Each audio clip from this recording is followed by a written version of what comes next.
Good morning, good afternoon, good evening, wherever you are, and thank you for stopping by once again. I promised I'd be talking about the investing aspect, and I am going to be doing that. I will be breaking it into at least two sections so that I don't have another really long one like the last one. We're talking about Panama for this coming decade. What can I say? I recognize that people prefer a shorter one, so I'll do my best. But at the same time, I have a responsibility to be sufficiently detailed that you really get a little bit more of an understanding than something you get in a regular website in 150 words or less. Okay, but I want to begin with something that has nothing to do with investment per se, but it's just one thing that's come up from time to time, and I'm just, if I remember, I will mention it every once in a while because it is an interest of many people that I don't think about very often. And that is people coming expecting to be able to find employment. Folks, it's very unlikely, all right? That's how I start off. It does underline a problem, though, that we're going to hear about a little bit more in a few minutes.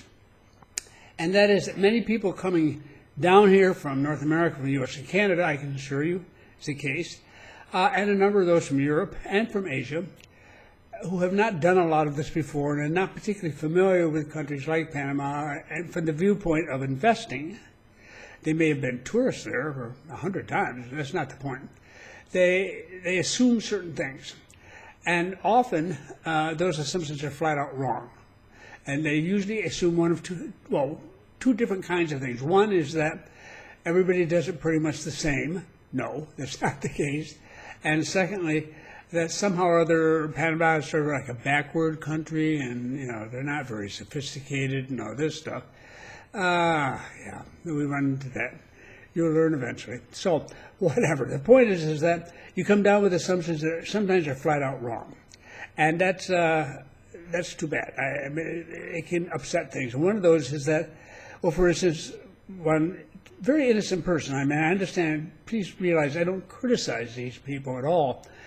I try to speak to each one of them as what they are, intelligent people who are ignorant of certain things. And she said, maybe I can find a job with an American firm. Well, what difference does it make that you're an American? None. I mean, an American firm may have its head person here, may be an Italian. In fact, that was the case in one instance I walked in, but it's nothing at all even remotely surprising. It's a global affair. Business is global. You can be as nationalistic as you want to be.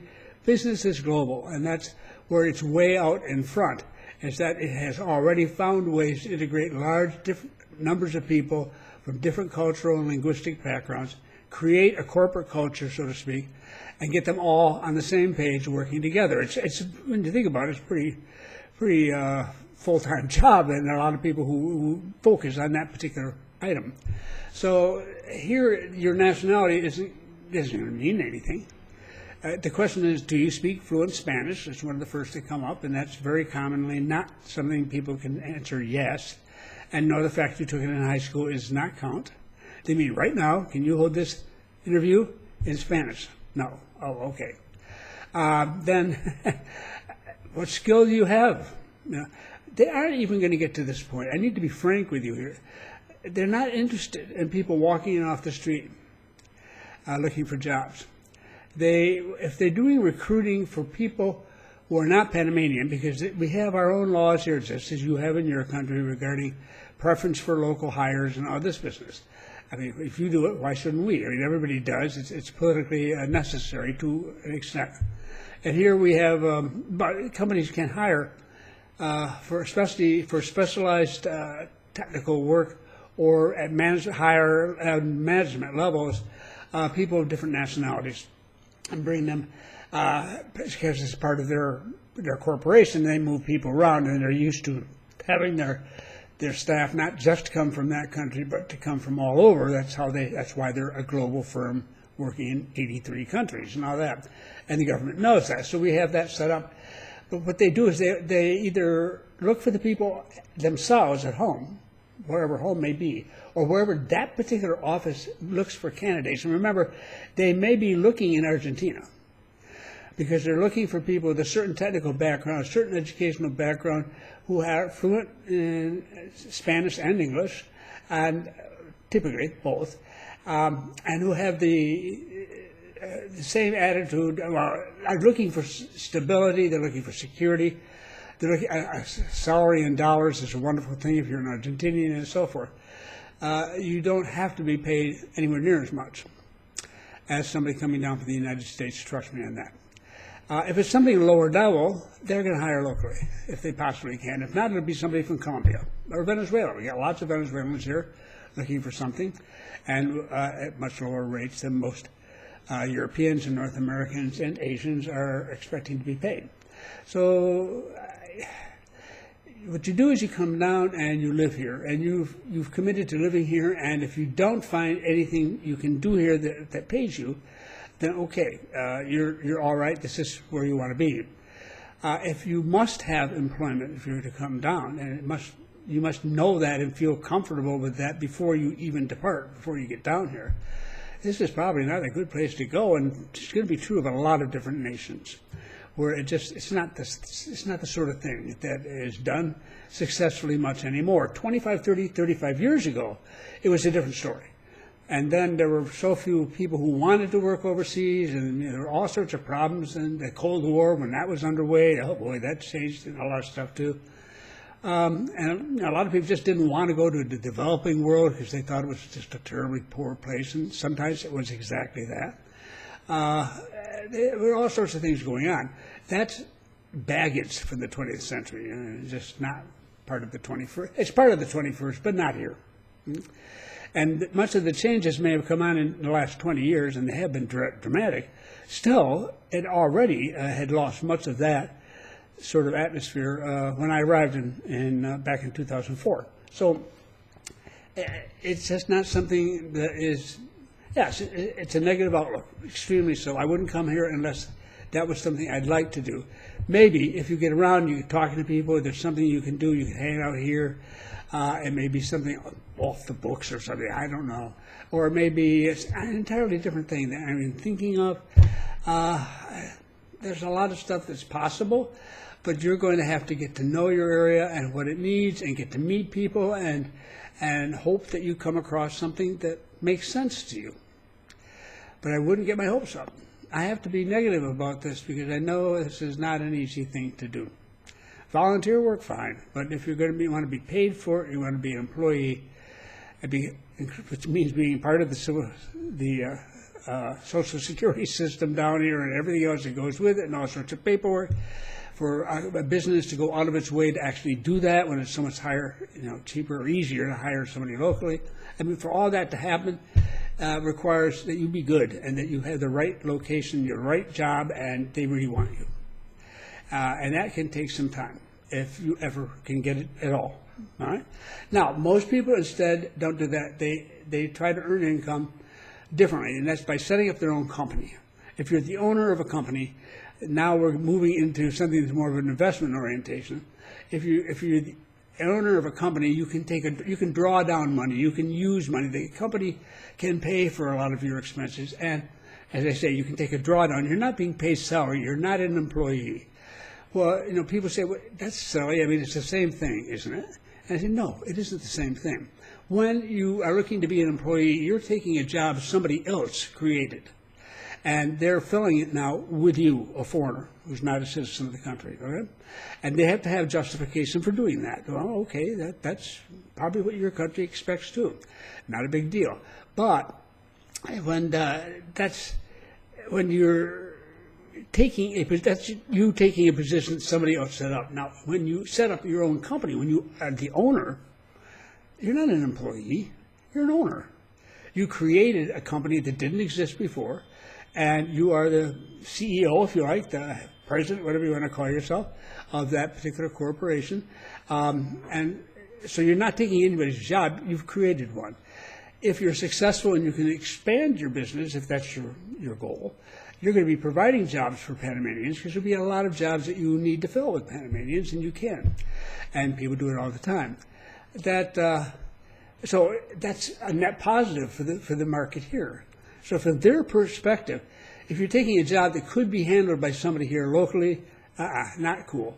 But if you're opening possibilities, even if you don't have any now, but you set up a company that may be successful at some point. Now, what would that company do is what you often ask. And that's when you come down here and you talk to people and you ask and you look around. And we'll be getting to a little bit more on that a little bit later, but what you're looking for when you come down. Because you don't come down, especially if in this instance, when you originally wanted to be an employee to boot, you don't come down with a definite, absolute idea, this is what I want to do. Because then just limited yourself way too much and reduced very much any hope of even getting a company started. If that's the attitude you take, you must have it settled before you come down. No, all right. Enough on that one. Moving along, though, but that's an important point to recognize, and it's, again, the emphasis here is that things operate here either in one of two ways often, either the opposite of what they do in your country, or the same as they do in your country, only now you're the foreigner. You're not the local person. And so in your nation, you're the local person, the local hire, okay? Not down here. So, okay, moving along from that, I want to move now into something that's actually a business of sorts. And I've had questions on it recently. I've had them in the past. I tend to stand to one side with them in the past, but I'll tell you exactly what one person, how he put it here. This is his second time, and I assure him I will get to him, and here it is. Looking at the average rents for yearly leases, the ratio doesn't look too good. In the States, the desired goal is 1% rent to purchase price. Now, this is a person who is going to be owning a home elsewhere, out in the country. They had him already arranged for that. He's thinking he has additional funds. He's thinking of purchasing a place in the city, and he's thinking of renting it. And he's trying, a number of people are interested in doing this. And a number of people do it, I might add, right now. So, what's the story on this? Almost all of them have their spreadsheet. They plug in numbers and outcomes and answer that often displeases them no end. Okay. I often say that people from North America, particularly in my experience, and I suspect in most other countries of a similar level of wealth and history of real estate and jobs and business, that these folks are stat junkies. They're addicted to them.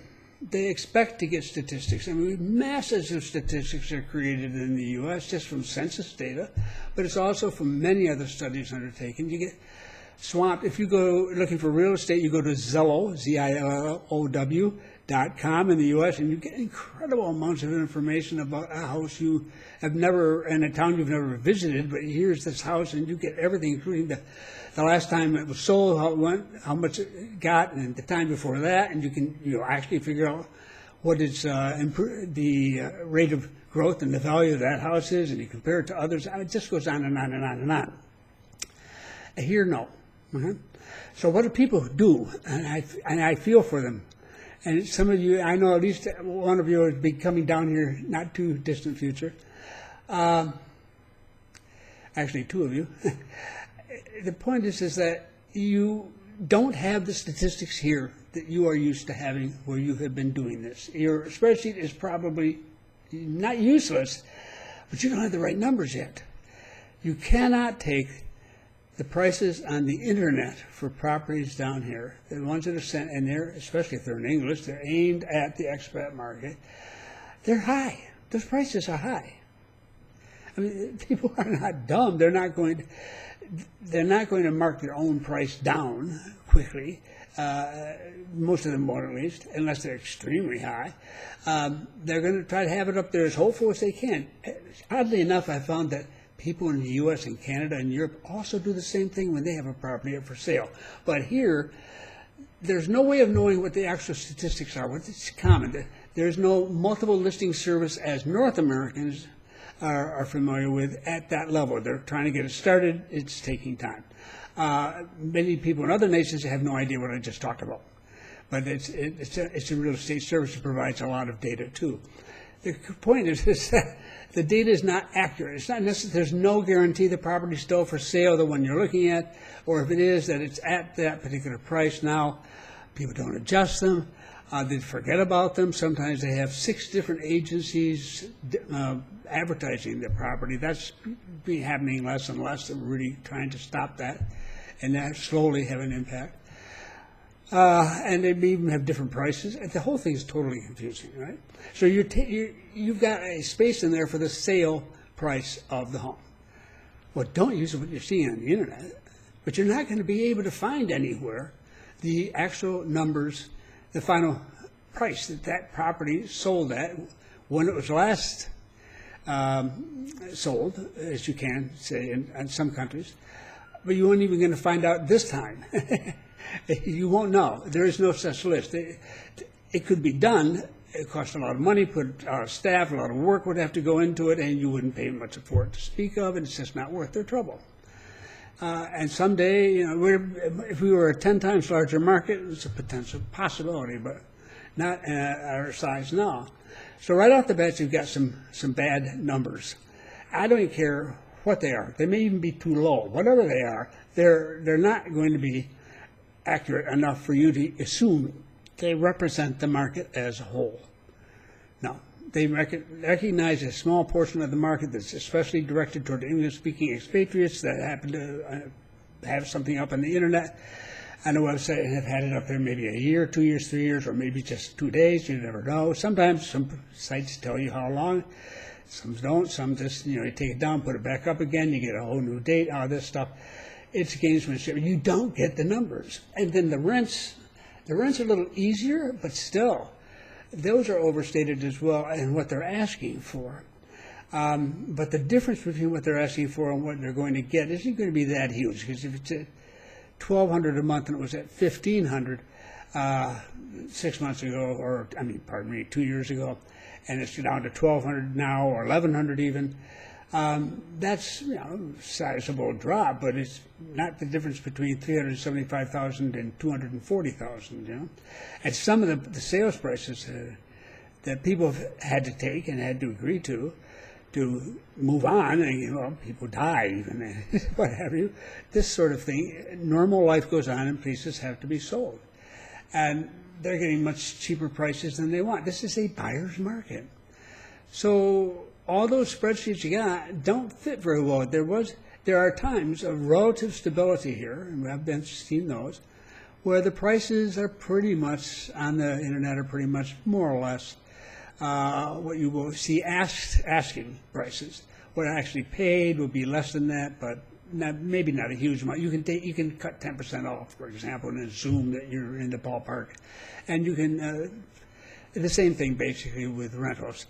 I wouldn't necessarily recommend it, but you can do that and have a better ballpark.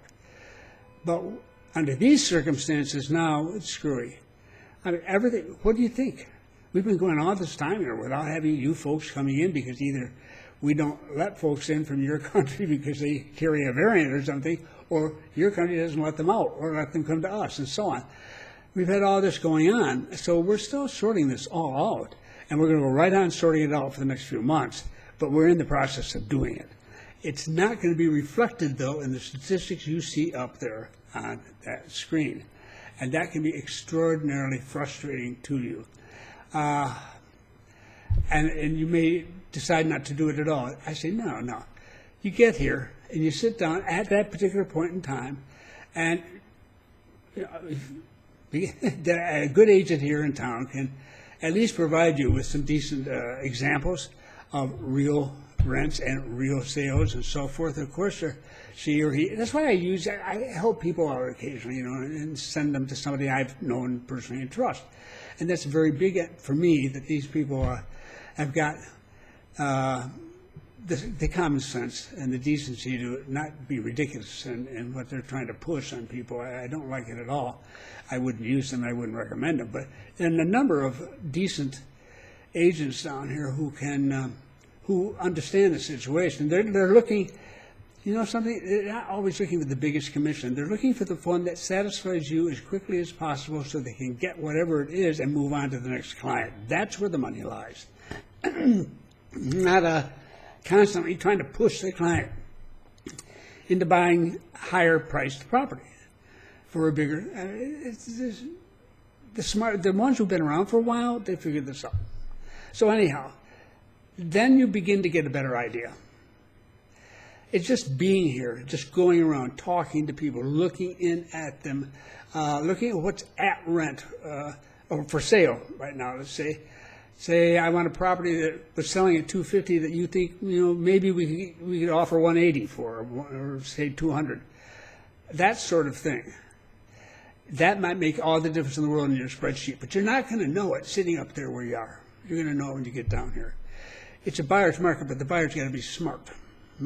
Or they won't end up making the benefit they need to make from it. So these are the sorts of decisions that really have to make when you're down here, and you've got to have someone you can talk to and trust to give you at least a reasonable direction and finding a place that will work for you if such a place exists. You may be looking for a return that we don't provide. I don't know.